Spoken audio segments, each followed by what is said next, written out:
Filemão, o verso 8 ao 16. É apenas um capítulo. Os que têm a sua Bíblia, permaneçam com a Bíblia aberta. Nós vamos estar desfrutando deste texto em alguns outros versículos. Filemão, o verso 8 ao 16. Todos encontraram? Amém, amados?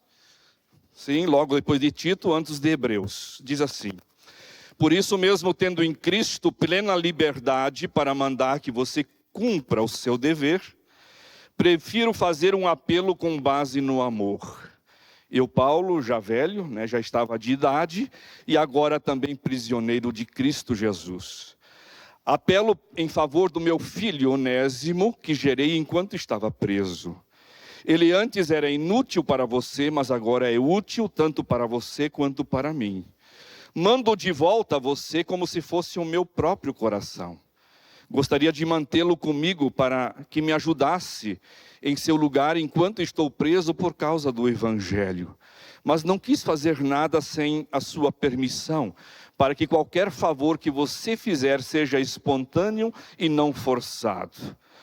Talvez ele tenha sido separado de você por algum tempo para que você o tivesse de volta para sempre.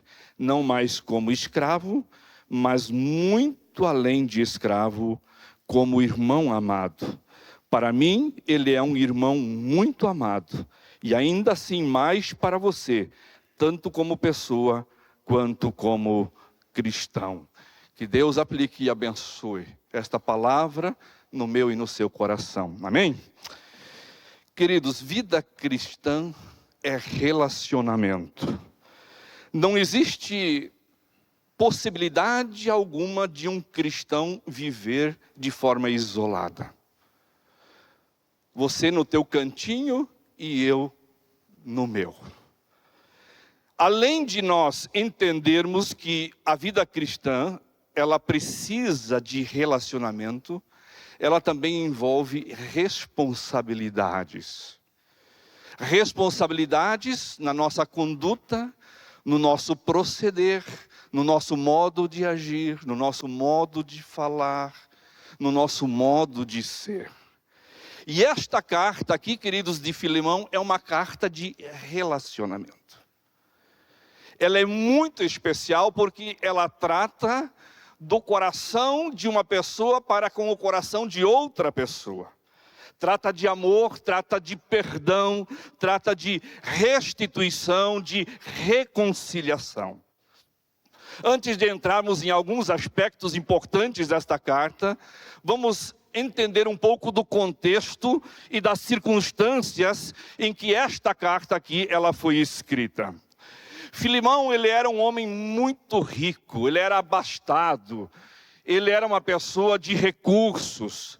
Na verdade, ele era dono de escravos. E ele foi convertido através do ministério do apóstolo Paulo, quando morava em Colossos. E ele era um homem, conforme diz no verso 5, de uma conduta exemplar.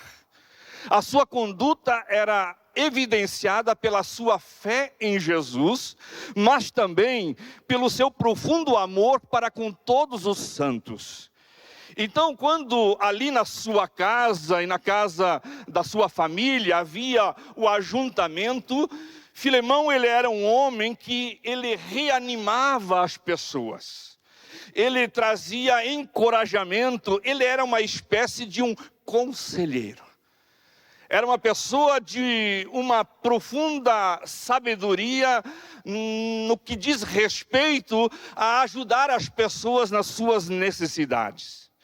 E esta carta, Paulo, ele envia a Filemão, dirigida à sua esposa Áfia e seu filho pastor Arquipo, bem como toda a igreja que, conforme diz o verso 2, estava reunido na sua casa. E Paulo, enquanto escreve e dirige essa carta, ele está preso em Roma. Era a primeira prisão do apóstolo Paulo. E por providência de Deus, o escravo que havia fugido da casa de Filemão, que era Onésimo, também havia sido um homem que tinha roubado Filemão. Ele tinha feito algum delito, alguma trapaça com seu senhor. E aí ele foge para Roma, e nesse contexto ele vai parar exatamente na prisão aonde o apóstolo Paulo ele se encontrava. E ali nesse ambiente, Paulo, como um bom evangelista, apresenta o amor de Cristo, a graça de Jesus, e leva Onésimo a conhecer Jesus no seu coração. No Império Romano, queridos, naquele tempo havia em torno de 60 milhões de escravos. E muitos desses escravos, eles eram brutalmente oprimidos. Alguns, por sair desta opressão, por sair deste ambiente conturbado, eles então fugiam dos seus senhores. E quando eles eram capturados, eles recebiam uma marca na sua testa com a letra F. Era uma marca que era feita com ferro quente, aonde queria dizer fugitivos. Então era alguém que havia fugido, então recebia a marca. E muitos desses escravos eram também crucificados. Porque o escravo, ele não tinha direitos, ele não tinha nenhum tipo de privilégio. Ele não era uma pessoa, ele era uma ferramenta viva. Um escravo naquele contexto valia entre 550 mil denários. E um denário naqueles dias valia um dia de serviço. Esse era o preço de um escravo. E quando Paulo, então, ali na prisão, leva Onésimo a Cristo, este passa a servi-lo. Mas Paulo, então, tinha um desejo no seu coração de enviá-lo de volta, porque ele era um fugitivo. Ele queria enviá-lo de volta ao seu proprietário, ao seu dono, rogando então para que Filemão receba ele de volta como que se fosse o próprio apóstolo, e ainda dispondo no seu coração, inclusive, se Onésimo estava devendo alguma coisa, Paulo queria restituir então Filemão. E a partir deste ambiente de um escravo que foge, que rouba o seu patrão, o seu dono, e este dono de escravos, que é um crente em Cristo, começa então a apresentação de algumas lições muito importantes para a nossa vida. A primeira lição que o texto nos apresenta, que você nunca é tão grande como quando você é humilde. Você nunca vai atingir o tamanho de uma dignidade, de um valor como pessoa, a não ser a partir de que quando no teu coração existir a humildade. Eu falei no domingo passado sobre Mateus 5:3. Bem-aventurados os humildes de coração. O sentido de ser um mendigo, alguém necessitado, alguém carente de um favor, da graça. E Paulo aqui, interessante, ele não se apresenta como um apóstolo. O verso 1, ele se apresenta como um prisioneiro de Cristo. Quando este Paulo humilde vai interceder por um escravo, ele se coloca no mesmo nível dele. O apóstolo Paulo, o grande servo de Deus, o homem do Senhor que estava preso por causa do Evangelho, ele não se apropria da sua autoridade como um apóstolo, mas ele se destaca aqui como um prisioneiro de Cristo. E aí no verso 9 ele diz: eu já sou um velho. E quando ele vai defender a causa de alguém que o mundo apenas considerava ele como um objeto do seu dono, no verso 10 ele chama ele de meu filho. Onésimo é meu filho. O verso 12 ele diz: o meu próprio coração. Paulo compreende que as circunstâncias podem estar fora do nosso controle, mas elas jamais estarão fora do controle de Deus. Ele não se considera prisioneiro de Roma, ele não se considera prisioneiro de César, mas ele se considera um prisioneiro de Cristo. É Cristo que está no controle da sua vida. É Cristo que é o Senhor do seu coração.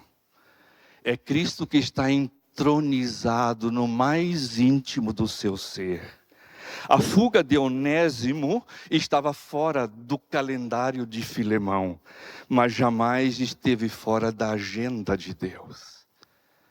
Então este servo humilde recebe alguém lá na prisão e ele se coloca na mesma posição do prisioneiro. E Paulo, mais ainda, ele não usa, queridos, da sua autoridade de apóstolo para impor a sua vontade a Filemão, mas ele solicita com amor. Se Paulo não tivesse ganho o coração de Filemão, Onésimo, ele poderia ter tido uma recepção gelada, uma recepção fria, uma recepção indiferente. E Paulo prefere apelar em nome do amor do que ordenar. Muitas vezes, nós podemos fechar portas em vez de abri-las, quando nós exercemos uma autoridade autoritária, em vez de termos uma postura humilde. Paulo foi extremamente humilde diante da posição que ele culpava. E ele se colocou no lugar daquele prisioneiro. Ele se fez como um prisioneiro de Cristo. Uma segunda verdade, lição que o texto nos aponta, é que você nunca deve perder uma oportunidade para elogiar de forma sincera as pessoas. Olha o verso 4 e 5. Sempre dou graças a meu Deus, lembrando de você nas minhas orações, porque ouço falar da sua fé no Senhor Jesus e do seu amor por todos os santos. Paulo, ele agradece de coração a Deus por ter conhecido Filemão, pelo relacionamento que ele teve com Filemão, através daquele momento em que ele pôde apresentar Jesus à sua vida e também com os irmãos. Qual foi a última vez que você agradeceu a Deus pela vida de uma pessoa e você disse isso a ela? Eu dou graças a Deus pela sua vida. Eu louvo ao Senhor por aquilo que você fez por mim. Eu te agradeço de coração, porque eu reconheço que a tua vida foi uma bênção para mim. Às vezes nós só falamos para os irmãos os seus pontos negativos, os seus defeitos, as suas falhas. Mas onde está o encorajamento? Aonde estão as palavras de ânimo? Aonde estão as palavras de fortalecimento? Paulo, ele destaca aqui diante da presença de Deus e dá graças ao Senhor.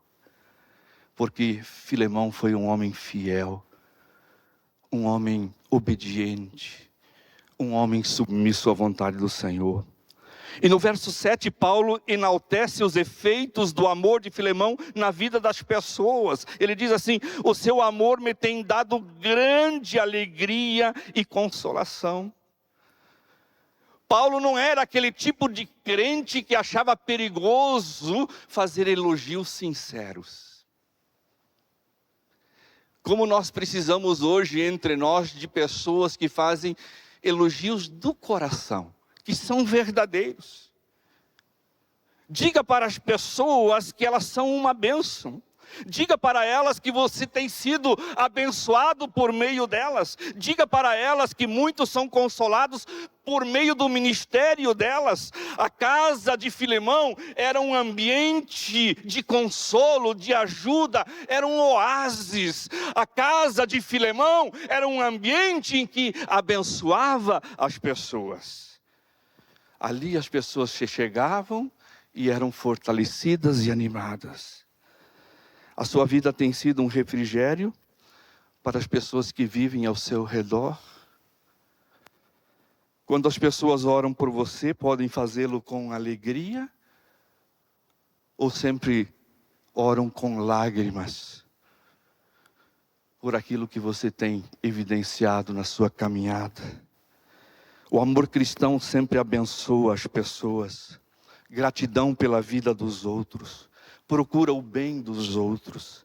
Lida honestamente, sinceramente com a vida dos outros. Leva o fardo dos outros.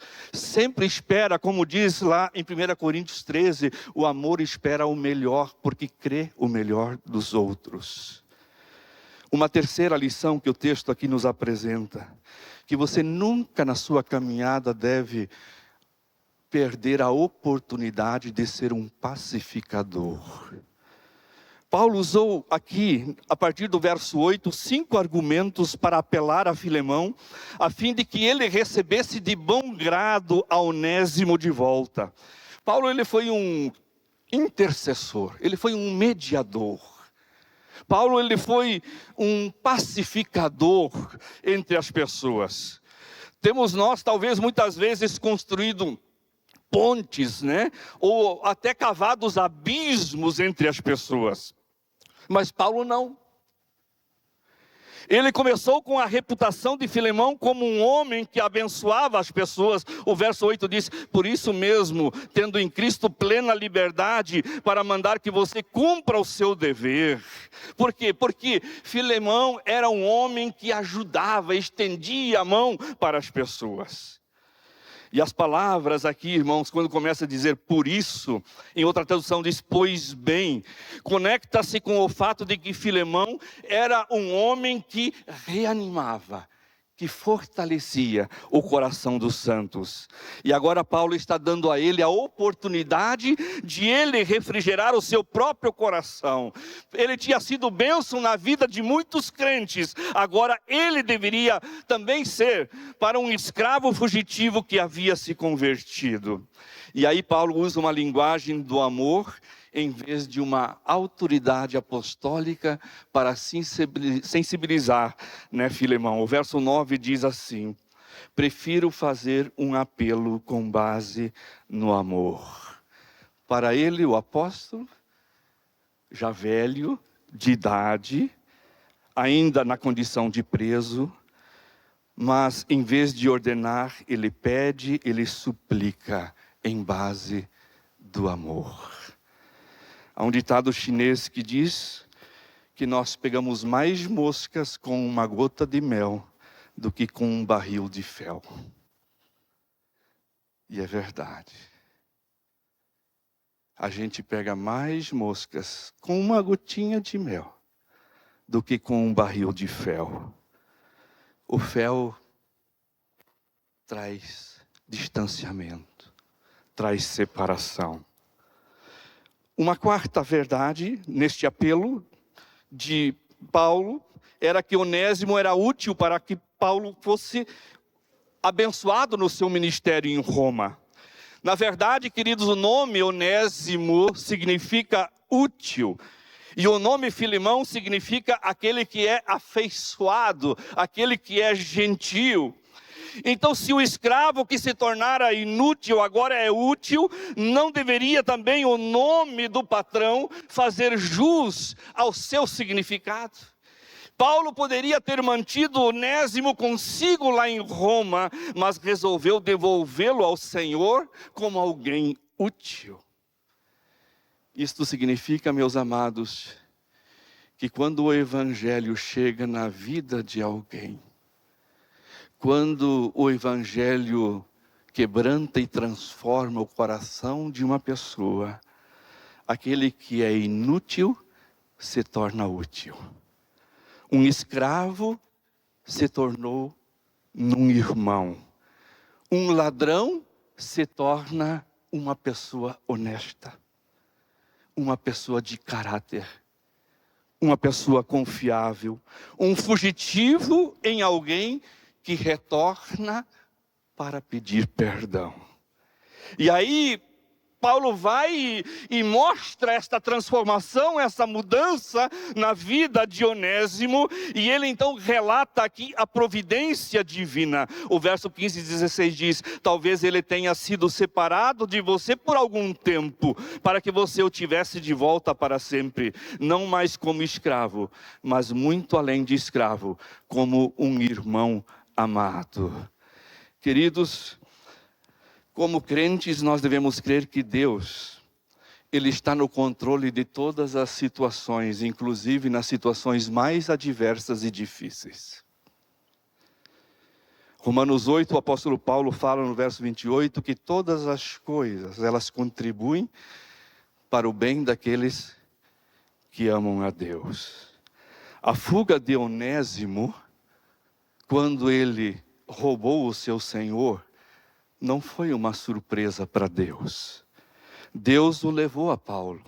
Deus o levou lá na prisão, em Roma, para salvá-lo, para curá-lo, para restaurá-lo e para devolvê-lo como irmão ao seu Senhor. Deus, Ele pega o coração, a vida de alguém que é inútil e Ele transforma esta vida numa pessoa útil. Deus levou a Paulo, Deus levou Onésimo a Paulo em Roma para salvá-lo, para libertá-lo. Onésimo foi para Roma como um escravo, mas voltou para a presença do seu Senhor como um irmão em Cristo. E Paulo, com esses argumentos, encoraja a Filemão a perdoar o seu escravo e recebê-lo novamente como seu irmão, um irmão em Cristo. E para finalizar, uma última lição que nós temos no texto. Você nunca deve desistir de ver o poder do Evangelho prevalecendo sobre a vida das pessoas. Nós precisamos aprender que não existem pessoas mais importantes do que outras. Aos olhos de Deus, todas as pessoas são exatamente iguais. Paulo, o apóstolo de Cristo, roga a Filemão para receber o escravo convertido como se fosse ele mesmo. Ele se coloca numa posição, numa condição de que ele é como aquele escravo.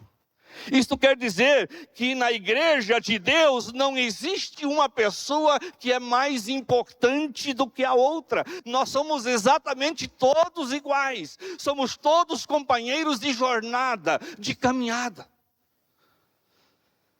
Erlo Stegen, ele foi um pastor luterano que foi trabalhar no sul da África entre os Zulus. É muito interessante se você um dia tiver a oportunidade de ler sobre Erlo Stegen e o avivamento que ele passou a experimentar na sua vida. Ele, como pastor nesta comunidade, ele nutria no seu coração o racismo. Ele desprezava profundamente os Zulus. Ele achava que eles não eram dignos de estar no ambiente de adoração, nos cultos na igreja. E Deus proporcionou a ele várias e várias experiências para que este racismo que havia no seu coração fosse de uma vez por todas eliminado. Uma vez chegou algumas autoridades sul-africanas e ele levou eles ao ambiente da sua casa, e depois levou eles para o culto da noite. Chegando lá, ele fechou todas as janelas, fechou todas as portas, para que as autoridades não vissem os negros, não presenciassem os negros da comunidade. E naquele momento que ele teve essa atitude, o Espírito Santo falou ao coração dele: Erlo, se você fechar a janela, eu digo que eu vou ficar do lado de fora. Se você fechar a janela, eu prometo que eu vou ficar do lado de fora. Quantas vezes por preconceito, por nós não nos colocarmos no lugar de uma pessoa, de nós não abrirmos o nosso coração para aquela pessoa. Nós deixamos o Espírito Santo de fora, ausente, longe do nosso coração. Nós precisamos aprender, queridos, a nos identificar com as falhas das pessoas. O verso 18 e 19 diz: se ele o prejudicou em algo, ou deve alguma coisa a você, ponha na minha própria conta. Paulo pediu a Filemão que recebesse Onésimo como que se fosse o próprio coração. Paulo estava ali decidido de colocar a dívida na sua própria conta. E isso é uma profunda identificação. Paulo, ele tinha compaixão profunda por aqueles que em algum momento erraram na sua vida. O cristianismo é assim, ele transforma, queridos, o pior escravo no melhor dos homens livres pelo poder do Evangelho. E isso é uma ilustração do que Jesus fez por mim e por você,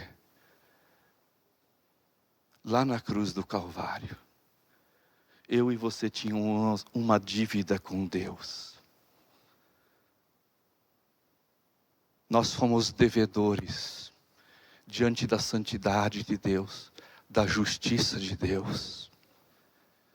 É por isso que Lutero, ele disse certa vez que todos nós somos onésimos. Todos nós somos onésimos. Nós roubamos da santidade de Deus. E Jesus, ele foi até a cruz. E ele disse: eu pago esta conta. Eu pago esta dívida. Eu assumo esta dívida sobre mim. E ali então, ele nos reveste com a sua justiça. Ele diz: está pago. E a palavra no verso 17 diz: receba-o. E isso está, queridos, num contexto, esta palavra no original, como receber num ambiente familiar. Você imagina um escravo entrando no círculo da sua casa, do ambiente da sua casa, na sua sala, na sua cozinha, nas suas conversas. Receba-o no ambiente de família. Imagine aquele pecador entrando naquela família. E Paulo não sugere que Filemão ignore os crimes de Onésimo, mas oferece-se para pagar a sua dívida. Por isso, queridos, que é em Jesus que esta graça, que este amor veio ao nosso encontro para pagar a nossa dívida. Isto significa que ele imputou sobre si, sobre ele mesmo, Jesus, aquilo que o pecado nos escravizou. Cristo morreu na cruz pelos meus e pelos teus pecados, e todos eles foram lançados sobre ele. E quando eu confio nele, quando eu apresento a minha vida na santidade de Jesus, a sua justiça é lançada sobre mim. E ele diz: não existe mais dívida. Tudo está pago. E aí Deus nos recebe como seus filhos amados. Antes inimigos, agora filhos amados. Porque ele pagou o preço do nosso pecado. Nós, como onésimos, desobedientes, aqueles que furtaram da santidade de Deus, aqueles que furtaram daquilo que Deus tinha nos dado, e numa condição de devedores somos apresentados a Jesus. E Ele nos perdoa por causa do seu amor. Graças a Deus por tão grande obra, por tão grande amor. Nós hoje, onésimos transformados, mudados para servir a Deus, para amar a Jesus e para glorificar ao Senhor com o nosso coração. Que Deus abençoe e aplique esta palavra na minha vida e na sua vida. Amém? Amém. Vamos orar? Pai, muito obrigado, porque a tua obra é profunda e ela produz uma grande transformação. Obrigado a Deus porque lá na cruz, o Senhor olhou para a nossa condição de pecador e nos deu o privilégio de sermos restaurados, de sermos curados. O Senhor nos tirou do cativeiro de tudo aquilo que nos aprisiona e nos levou a receber a tua própria justiça. E o perdão hoje marca a nossa vida, que nós somos os teus filhos. E obrigado porque o Senhor nos apanha, o Senhor nos recebe e nos torna pessoas livres, pessoas santas, salvas e pessoas úteis. O Senhor nos integra na vida da igreja e faz de nós pessoas abençoadas, para sermos bênção para a vida dos nossos queridos. Ó Deus, que nós possamos entender a dimensão da tua graça, a profundidade da tua graça e usufruir do privilégio de termos sido alcançados por teu amor. Que esta palavra possa, ó Deus, encontrar guarida em cada coração e que teu Santo Espírito nos leve a sempre ser gratos pela tua obra e por tão grande salvação. Continue nos abençoando, continue guardando o nosso coração diante do Senhor, e para que o Senhor possa fazer de nós e em nós aquilo que te aprouver, para glorificarmos e para exaltarmos o teu nome. É o que nós oramos e pedimos agradecidos, no nome de Jesus. Amém. Amém.